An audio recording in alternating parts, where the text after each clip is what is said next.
Assalamualaikum warahmatullahi wabarakatuh. Para mahasiswa Universitas Muhammadiyah Profesor Dr. Hamka yang saya hormati, jumpa kembali bersama saya Mubarak Ahmad dalam mata kuliah Pendidikan Pancasila dan Kewarganegaraan. Saudara mahasiswa yang terhormat, pada kesempatan kali ini kita akan membahas tentang konstitusi di Indonesia. Saudara mahasiswa yang saya hormati, ketika kita bicara tentang konstitusi, maka kita bicara tentang bagaimana aturan-aturan yang mendasari suatu negara dijalankan. Begini, saya ingin mengambil contoh tentang bagaimana suatu pertandingan sepak bola dijalankan. Ketika kita bermain sepak bola atau kita menonton sepak bola, tentu saja ada aturan-aturan yang dipegang baik oleh sesama pemain, oleh penonton, oleh wasit, dan oleh penikmat pertandingan itu sendiri. Dalam pertandingan sepak bola, misalnya tidak diperkenankan memegang bola pada saat bola sedang dimainkan, atau yang kita kenal dengan istilah handsball. Kemudian jika terjadi pelanggaran di area kotak penalti, maka akan diganjar dengan hukuman tendangan penalti. Atau misalnya wasit memegang kartu kuning maupun kartu merah untuk memberikan ganjaran kepada pemain. Konsep seperti ini, aturan-aturan seperti ini tentu saja akan membuat pertandingan sepak bola itu menjadi harmoni, menjadi sportif, dan tentu saja bisa memberikan makna kepada kita semua.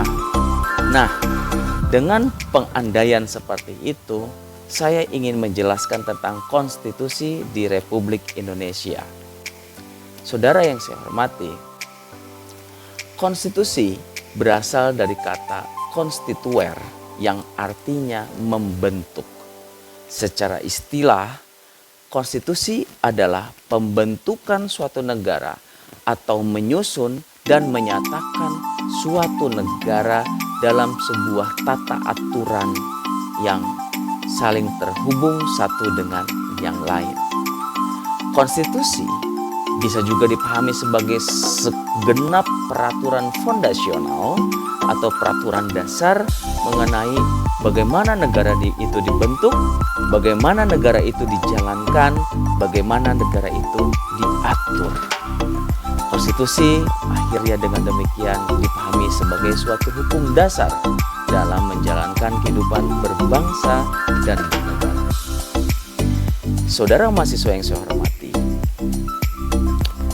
dalam konstitusi setidaknya ada 4 muatan yang sering kita lihat, dan ini berlaku bukan hanya dalam konstitusi di Republik Indonesia, tapi juga di konstitusi pada banyak negara.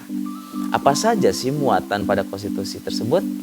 Biasanya yang pertama, konstitusi itu memuat tentang landasan ideologis, landasan etis, dan landasan yuridis dari suatu negara. Landasan ideologis bicara tentang bagaimana negara itu dijalankan. Landasan etis bicara tentang apa nilai-nilai yang dipegang dalam menjalankan suatu tata negara atau suatu kehidupan berbangsa dan bernegara. Landasan yuridis itu bicara tentang bagaimana aturan-aturan atau bagaimana tata laksana pemerintahan suatu. Yang kedua, konstitusi memuat ketentuan tentang organisasi negara. Kemudian yang ketiga, konstitusi memuat jaminan dan perlindungan hak asasi manusia warga negara. Yang ketiga, konstitusi memuat jaminan dan perlindungan hak-hak asasi warga negara. Dan yang ketiga, konstitusi memuat prosedur perubahan undang-undang dasar suatu negara. Selanjutnya, saudara-saudara sekalian, kedudukan, fungsi, dan tujuan konstitusi. Konstitusi bisa dipahami sebagai hukum dasar. Mengapa? Karena dia memuat hal-hal yang sifatnya fundamental dan fondasional. Bicara tentang bagaimana negara dijalankan, apa yang menjadi acuan atau nilai suatu negara, dan apa aturan-aturan yang berlaku, apa aturan-aturan yang dipegang untuk menjalankan suatu pemerintahan suatu negara. Maka dengan demikian, konstitusi memang bersifat mendasar. Selanjutnya, konstitusi juga memiliki kedudukan dan fungsi sebagai hukum tertinggi. Ya, karena karakteristiknya yang fundamental dan fondasional tersebut, maka konstitusi memang dia memiliki hierarki tertinggi dalam suatu perundang-undangan dalam suatu negara. Nah, seperti itu teman-teman. Selanjutnya, fungsi konstitusi. Setidaknya ada 8 fungsi konstitusi dalam kehidupan ketatanegaraan. Yang pertama, fungsi konstitusi adalah penentu atau pembatas kekuasaan. Nah, ini selaras dengan demokrasi ya, karena demokrasi itu mensyaratkan pembatasan kekuasaan. Yang kedua, fungsi pengatur hubungan kekuasaan antar organ negara.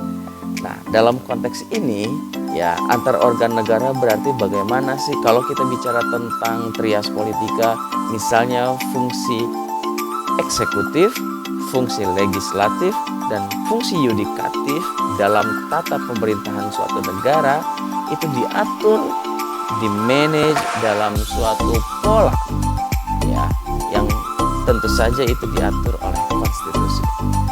Selanjutnya, yang ketiga adalah fungsi pengatur hubungan antara organ negara dengan warga negara. Nah, bicara tentang organ negara tadi ya, bicara tentang organ negara tentu saja tadi ya, tentang aspek-aspek eksekutif, legislatif, yudikatif, kemudian lembaga-lembaga non-kementerian, dan bagaimana relasi mereka dengan masyarakat.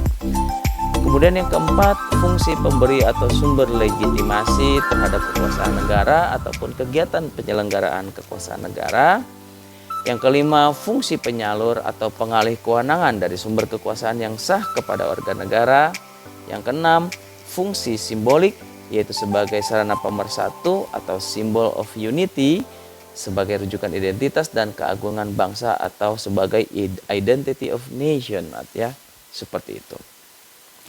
Yang ketujuh, fungsi konstitusi adalah pengendalian masyarakat, yaitu social control, baik dalam arti sempit, yaitu dalam aspek politik, maupun dalam arti yang lebih luas, mencakup aspek sosial, ekonomi, budaya, dan lain sebagainya. Yang kedelapan, fungsi konstitusi itu adalah fungsi perekayasa dan pembaharuan masyarakat, ya, fungsi social engineering dan social reform. Saudara sekalian, tujuan konstitusi suatu negara yang pertama adalah memberikan pembatasan dan penguasaan terhadap kekuasaan. Yang kedua, membebaskan kekuasaan dari kontrol mutlak penguasa serta menempatkan bagi penguasa batas-batas kekuasaan mereka. Yang ketiga, menjamin pemenuhan hak-hak dasar warga negara. Ini adalah tabel perbandingan jumlah pasal dalam konstitusi negara-negara. Kalau kita cermati, saudara-saudara sekalian, ya, yang paling banyak jumlah pasal dalam konstitusi suatu negara itu ada di India, ya, ada 394 pasal. Sedangkan kalau untuk di Indonesia ini ada 37 pasal. Saudara-saudara sekalian, sekarang kita akan membahas konstitusi di Indonesia.